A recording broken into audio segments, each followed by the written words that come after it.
Welcome. This is the debate on Voice Power Media Television. I am Daniel Nyong Adam. Looking at Comrade Ogbonna Clinton. You're welcome, sir. Thank you. And Comrade Anthony Nnamani. You're welcome. Thank you for having me. First of all, I want to say happy birthday. You celebrated your birthday a few days ago. Thank And you so much. two of you coincided. The one is next month. Okay, yours. Okay. Happy birthday. Thank you so How much. did you go? Well, it went well. It was nice. Tell us about it. Everyone celebrated you. Oh, In fact, like, the internet was agog with Ogbonna I never Clinton. know people loved me that much, and I was. I'm grateful. Honestly, I'm grateful, and then it encouraged me to continue pushing forward, to continue pushing hard. It's amazing. It was amazing. How do you see yourself? How do you see your role as an ally to the government of Enugu State? Well, I think I see myself as an ally to the government of Enugu State. I've played the role very well. I have served. I don't see them as. Let me put it this way.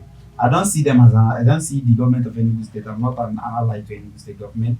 I'm just serving Enugu State government as an aide to Enugu State governor. I see him as a principal. He's my father. He's someone who picked me up and said, I want to work with you. And I have been working with you. I don't see him as an ally, rather I see him as a principal. And he has done his own part, he has done his own part, and I'm doing my own part by reciprocating the gesture he has demonstrated. So, Your name, Baby Lion, how did it come about? well, it came about, in Enugu, you always, if you have been following me, you will notice that I'm always on white. I have a brand. My brand is that just like someone I want to become, like someone I want to, I made my role model because I follow Onefa why he's my role model. I'm following him. I'm just trying to learn the things he's doing, the way he handled the Enugu State government, the way he has led Enugu, the way he has represented us. And then I met this man. He picked me up. He said, "You are my son," and I call him a father. If he can be able to call me his son, I think I should be able to see him as a father. Then he's the main lion, he's the super lion, I'm the baby lion. Maybe it's one day I'll grow and become the bigger lion. You once served as the fans president. Tell us about the role you played there. Well, when I was the president of fans, Barrister J.M.C. Siobuka was my legal advisor. Barrister Professor Tabubu was my national staff advisor. It was amazing. I had executive members that were cooperating, and then we were able to do a whole lot of things in France with the Association of Nsukka students. In fact, I can boldly say that France is what it is today because I came up and I didn't take over from anyone. You can ask this person's I'm a resource person. You can ask them. Okay, he's here. So when I came up, I didn't know there was no person on the seat. So when I came up, I said, we can't have this is a big position. The funds has been existing, but we don't have executives. The past president before I assumed office is nowhere to. I don't even know him. I've never met him till today. Then I came up, I said, we must conduct the election. And after the election, I got elected at a UNEC, University of Nigeria Enugu campus. And I restructured funds. I made funds to be admired by everyone. So many persons want to be the president of France. The position is now very lucrative. Yes. So because we came in with ideas. And that's why I would always appreciate His Excellency Governor Ifeanyi, because when he came on board, he called me on phone. I can remember I was still in my 300 level. He said, what do you want as the president of France? I didn't even know what I want. I said, Your Excellency, what I just want is a bus so that my students will have a means of going for course visits, for excursion, for academic. Say, no, that's not just what you want. I want you to rebrand fans so that you put your name on gold. Do you get? So and then with his assistance, I was able to achieve a lot of fans. We were able to create fans in all the institutions. We wrote constitutions. I organized seminars. It was attended by so many great persons from Nsukka. We did a summit at IMT. So many persons attended the summit. The likes of Honorable Chinedu Nwamba, the likes of Honorable SSA, who was a former SSA to the governor on security, evangelist Chinedu Anichi. So many persons, great persons attended the summit where they taught, educated our students on the effects of what could possibly lead to suicide. You know what we attempted the program. I may not actually recall, but we were fighting suicide. Was at that time the suicide rate in the university campus was very high. So I was part of those. We worked to ensure that our students don't choose or take suicide as an option. So and so many other things. We did award night. We did so many things, programs, cultural day. Thank you so much, cultural day, and so many things. You know, to improve. Like the student organization, we built to engage students as well. Of course, thank you so much. We engage them. So now, if you mention fans, I think everyone in the state knows what fans is. The only thing is I cannot possibly say this is how leadership has been going since I left office, because as I've left office, I'm not supposed to go back there and start. It will just look as if you say I'm trying to control them. Let's get into the business of the day. Thank you so much. Tackling corruption in government. Let's begin with you, Comrade Anthony Nnamani. Okay. Well, it was a nice time to be here today. I must thank my senior, my Oga. Let me use that word. My senior in the university. Thank you. He was one of the persons that put me through political university. I want to thank.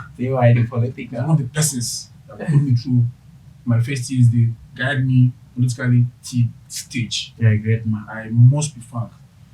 I quote the former president of America, Barack Obama. He said, what Nigeria needs is institutions and not strong men. Nigeria needs institutions that will strong institutions that will tackle corruption. The issues at hand, take for instance, you see the constitution of the country is one-sided. Let's tell the truth. The constitution of the country is one-sided. Favors a particular zone against the other zone.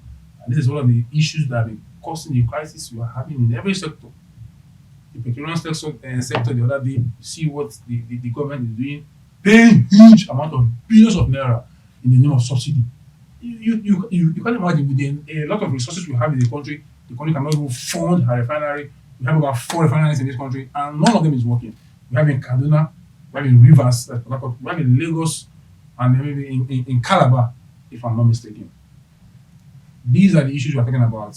The leaders themselves, all they know is nothing but their own selfish interests. What they take home, their take home pay. You can see the issue of ASU strike. This is the 6th month ASU is on strike because of money this, money that. A country that wants to fight corruption will not allow her students to stay at home for 6 months. Our time we stay almost a year that we are doing strike. At home. At home. You could imagine. You don't try that in US or other countries who are developed. So corruption is if we start talking about corruption from today, we'll stay here till in the evening. So from now, I would just say corruption is a cankerworm that have eaten deep into the fabric of our country as a nation. Thank you. Comrade Ogbonna Clinton.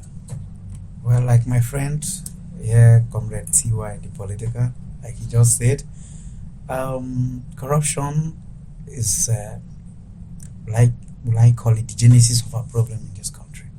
For example, now when I was in university, you will see that you hardly, maybe in a course you are supposed to write. You are supposed to get A in this course, but because you refuse to give a lecturer 10k or 5,000 and you not get, you will not be struggling. Even if you are someone that says maybe you just decided that you're not going to involve yourself.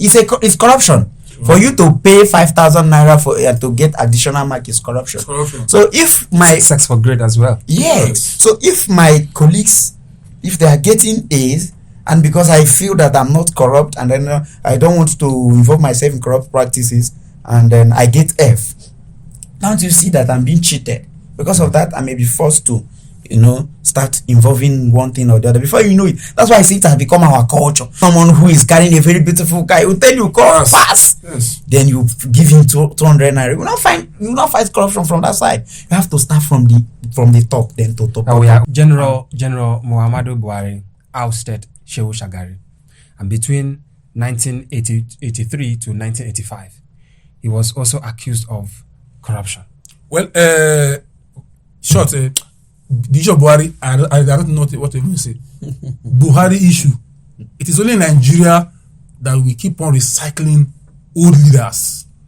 Buhari, during his time, he was a PTF chairman. He was former PTF chairman, and that was after he was the military head of state. He came up with it was using martial law on people. People were crying. Fela was a strong activist then that benefited. Accused of wiring huge billions of dollars. Yes, I took back as one of the persons that have benefited hugely from this country. I don't even know what he's still doing again to contest for presidency. He's one of the persons. We heard the issue of the container saga, dollar issue. They bought dollar, they didn't bought dollar. He made a lot of money as a Controller General of Customs. That was there. He made millions of dollars. Even if you ask that one to resign, he will not resign. Even if you point gun at him and tell come and resign, he will not resign because of what he's benefiting. So all these things are products of corruption. Because if it's not corruption, Buhari should honorably resign for not providing quality education. Because he promised us that he's coming to change things for us. He's bringing change. And when he now came, we now get like he changed us to Nigeria become worse. You get so this place road to Niger. Amechi, have you considered the same thing in the south? To your village. What did he do? Because he wanted to become the president of Nigeria, and he ended up not being the president of Nigeria. So Nigerian leaders should change their mindset. For God's sake, Nigerian leaders should change their mindset. I'm a leader. Even me, I used to advise myself. There are things that they are just going beyond the boundary, and that's why we're saying that we are tired. You say recently I led a rally. I am the convener of Nsuka Mega Rally. You see thousands of persons. They came out to say that they are tired of the system, that they need a total overhaul in the system. They want a different thing.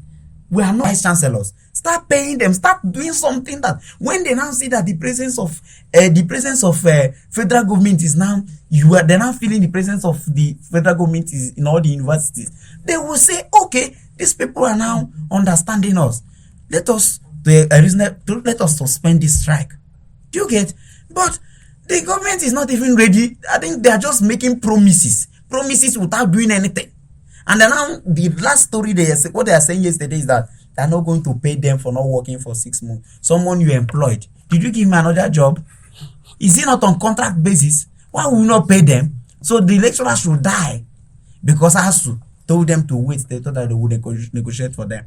So to a reasonable extent, I would say that I'm advising ASU I will take you people serious. If you get, I don't know. But if things continue this way, revolution is no longer far. I can boldly tell you that revolution is at sight. And when it happens, there may not be hiding place for the criminals. Because we have criminals that are tormenting us in this country, and that the people who are bargaining with the future of our students, that the people that are bargaining with the future of our youth, that refuse to give the youth job, that refuse to engage the youth. They don't even care. They are even insensitive to the way we are feeling about this country. They are not interested because their children are not in this country, and because they can actually run away from the country whenever they feel necessary. But we are here. So the day will come when we say that enough is enough, and the time is fast approaching. Thank you. Thank you. Now, we're looking at modalities. How do we tackle corruption in government? Well, one of the modalities is building of a strong institution. Nigeria need to build strong institution, not strong men. Fight corruption fighters. Okay. Same yes, question. Modalities. Okay, I think the modalities are meant for Nigerians. I have someone to recommend to Nigerians that to a reasonable extent will end. It's not like a campaign, but I think P2B is someone who can end corruption. Why do I say so?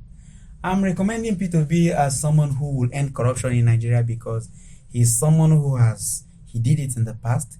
He has done that. He has discharged his duties creditably in the past. And we have seen his antecedents. We have gone through his record. And then I can boldly say that it is P2B now that can end it. Why am I saying that? When we get the person, there will be a change in the system. Everything will change. Within a year, you will see that this corruption we are talking about, this corruption, what P2B needs to do is just to get some persons that are corrupt free as members of his cabinet, Yes. to EFCC and to other agencies. When he gets people that are sound, educated, enlightened, that know that they are coming to fight corruption, they are coming to fix this country, within 1 year we won't be complaining about corruption. That is fighting the system from, we are going to fight it within. We're going to fight the system within. Because you pay them millions and they will still want to collect that More 200 naira or even Nigeria police. Do you get? So when you fight it from the top, then the leader of Nigeria police, the inspector general of police will be someone that is sound. That when he comes, he say, come look, if you do this thing, I'll fire you. You are seeing yourself that once you commit a crime, you are going. Others will learn their lessons. Do you get? So, but when you don't fight it from the top, you can't get it. So what I'm saying is that I'm recommending His Excellency P2B for Nigerians, not even as a campaign, but it's as a youth movement, that we should support this man, irrespective of our political. I'm not in a Labour Party. When I led the rally, I made it obvious to them that I'm not a member of Labour Party. That I am supporting P2B with my conscience. My conscience won't let me not to support P2B because I want my children to have a better country. We're not running. We don't have any other country except Nigeria. So we're going to put our political party aside. We're going to put our political differences aside. Our individual, where we benefit and where we're not benefiting. We're going to put all those things aside and then fix Nigeria. If we can fix Nigeria, put in our interest, political differences, political parties, political associations, tribe, religion, and say we want to fix Nigeria, we'll have P2B as the president of the country. And when he gets there, I'm sure, I believe that Nigeria will get better. I believe that corruption will end automatically when we end. They say it's because they have solid government. They have government they can trust. They elected as persons, they entrusted their future in the hands of those leaders. And those leaders are managing their future, they're managing the resources very well. So therefore, the strike, the strike and then the disagreement and everything that has a result of bad governance and corruption. Because if they're not corrupt, they should know they're going to invest in education, and they should know that the future of our youths are very, very much important to the growth of even this country. Therefore, if we elect P2B, someone who is academically sound, someone who graduated from the University, Presidential University of Nigeria and Soka, he will not play with lecturers. He will not play with the students. And he's not even going to play with the mothers or even the traders or everyone. Therefore, we must have solved a whole lot of problems by getting a man who is sound, a man who is educated, and a man who is not selfish. Because what we are battling in Nigeria, we have selfish leaders. They have billions of naira. They want our people to die out of poverty. They don't care. If we are dying, it doesn't matter to them because their families are nice. And they say in Igbo language, they say, everyone also got to go. To them, it doesn't matter if we are dying or living. What matters to them is that they are enriching themselves. Yes. So therefore, when we get the right leaders, when we get the right person at the helm of affairs, there will be no ASU strike anymore. I pity the lecturers. And those resident in the country. Insecurity, unemployment, politics, epileptic power supply, strikes.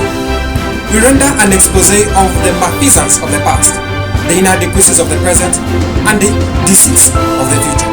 Join me every Tuesday on Voice Power Television as we discuss these and more. This is Voice Power Media, the voice of the realm.